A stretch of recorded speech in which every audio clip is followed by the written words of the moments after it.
Alright, I'm gonna do question of the day a little bit different on this video because I haven't been following up on it the next day in class. So what I want you to do is pause the video, do these. There's actually one that you can't see right now with multiplication. So I want you to write these down.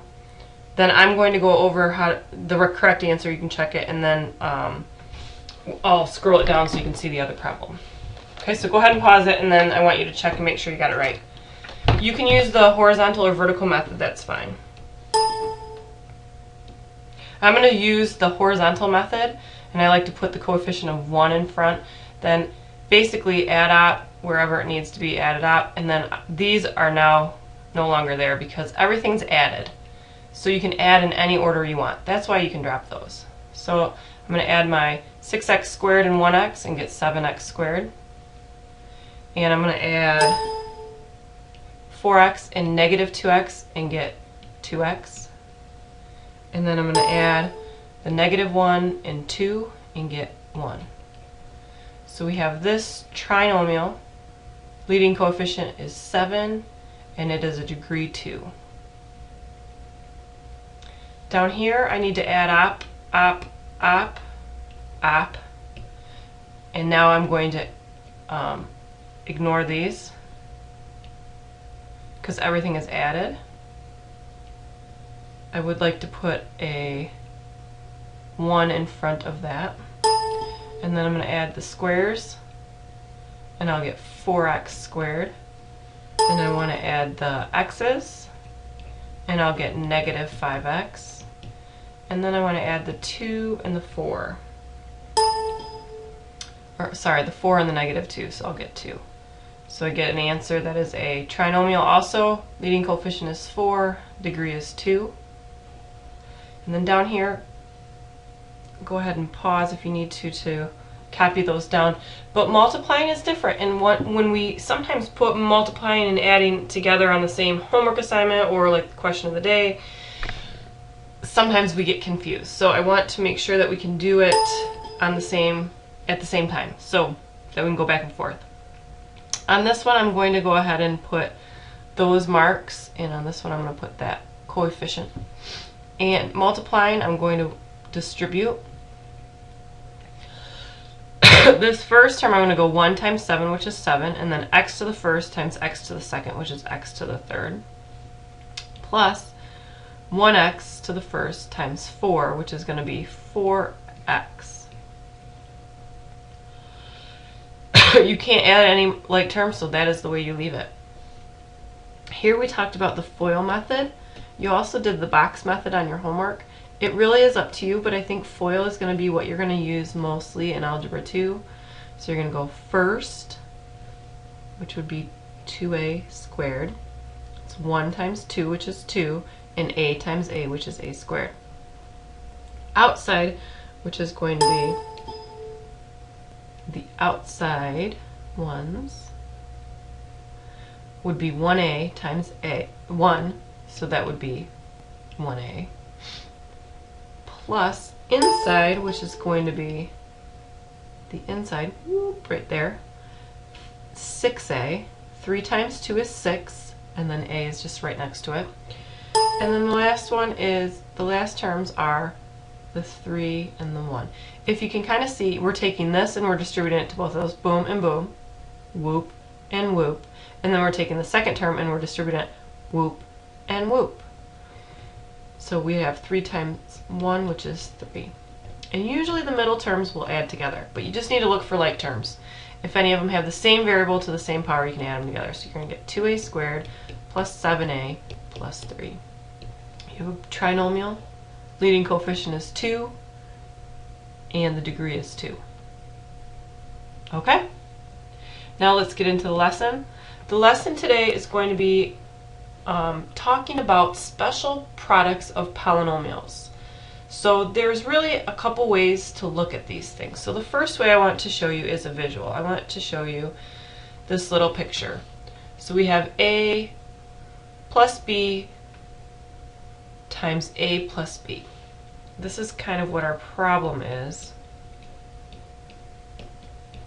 So the special situation here is that we have the same binomial times the same binomial. And there's a certain pattern that always happens when you have that. So let's say we had 2x plus 1 times 2x plus 1. That's what I'm talking about. If you have the same binomial times the same binomial, that's the situation. Okay? So here we have the first term is squared, a squared, right? And then we have a times b, so we have ab, and we have b times a, which is ab, and then we have b times b, which is b squared. So now what you do is you just add those all up. You would have 2 or a squared plus 2ab plus b squared. Now this is going to happen in every single scenario. And if I say the first term, see how the first term right here on this situation, I squared it. So here's the first term. Let's square it. What happens when you take 2a and square it? So it'd be 2a times 2a would be 2x times 2x would be 2x squared, plus then we have this term times this term, which would be 2x times 1, okay, a times b, get it? We're taking this times this, so 2x times 1 would be 2x, and then we need to times that by 2, so 2 times 2x, right? Plus, and then we take our last term, which is the 1, or the b value, right? And we square it. What's 1 squared? 1. So we would get, our answer would be 4x squared plus 4x plus 1. Now, you could get that through FOIL, right? First, whoosh, 4x squared. Outside, inside, last. But they're saying if you ever have two binomials that are exactly the same, use this pattern. Okay, so there's the pattern. Woo! And that's something we'll put on a note card and we'll use on our test. You don't have to memorize it, but I think you will have it memorized by the time we're done. Alright, so here is square binomial pattern. These are the special situations. If you have a plus b and it's squared, there you have it. If you have a minus b squared, so you have the same thing with a subtraction sign in between, multiplied twice together, the scenario is very similar. The only difference is this subtraction sign right there. Okay? So let's actually try some of these. Alright, the scenario is a plus b. You have it in your notes, but I'm going to just write it right here. Oops, equals. Ding. A squared plus 2ab plus b squared. So that's what I want us to remember and refer to. This is our a value. I want to square it. What would a squared or x squared be? Well, x squared. And then our second term right here, 2 times a times b. 2 times x times 5. So it's 5x times 2, which is 10x. Can you do that in your head? And then the last term, squared. So what's 5 squared? 25.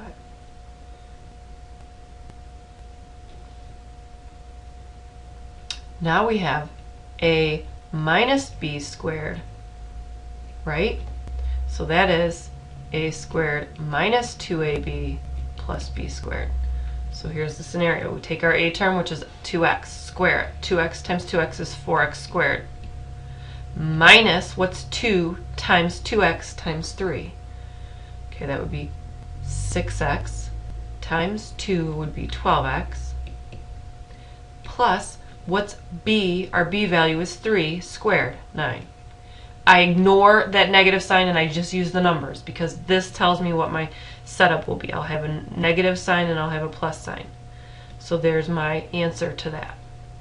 You could check it if you want to do the FOIL method. Go ahead and check it, but it will be that. This goes faster once you get it down. So we're going to have that squared, which is 25x squared, plus 2 times 5, which would be 20xy, plus that squared, which would be 4y squared. Done. Okay, I might have gone a little fast for you on that one, but if you need to replay it, go ahead. I just wanted to show you that it should get faster and faster. All right, now here is another pattern. This is if you have the same, we have a binomial and another binomial, and the only difference is that one of the binomials has a plus sign in it and one of them has a subtraction sign in it. This is probably my favorite because there's actually no middle term, so it makes it really easy. So if you see, and we're looking for patterns, and this is going to be something that you're going to look for. So let's say we had 2x plus 1, and then we had the same exact terms, 2x minus 1. Sweet! What we do is we take a and square it, so that would be 4x squared, and all you do is subtract 1 squared, which is 1. Done. That's your answer. Okay, so if you have a special situation, I'm showing you those specific formulas right now. Let's try this. Right here, boom. You have that formula written down. What do? We go x squared, boom, minus 100. Done. This one, what do? A squared, which is the 2x, 4x squared, minus 1. And then down here, that's the same example I just did, silly me. And then this one is x squared minus 9y squared. Okay?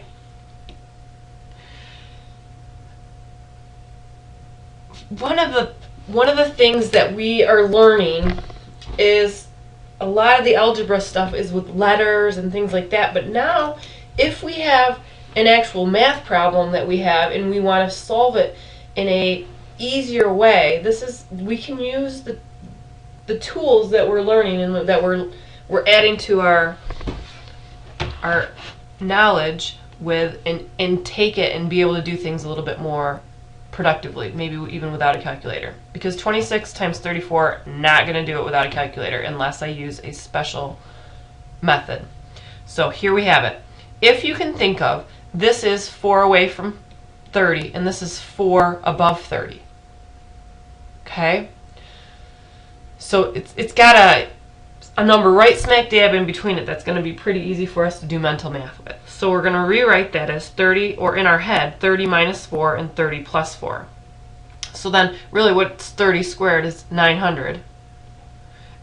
And then what's 4 squared? It's 16. So we'd have 900 minus 16. That's something that we can do in our head. So we get 884. All right, that's something we'll look at more. But I think you'll have some problems in your homework, so I wanted to go over that. All right, see you guys later.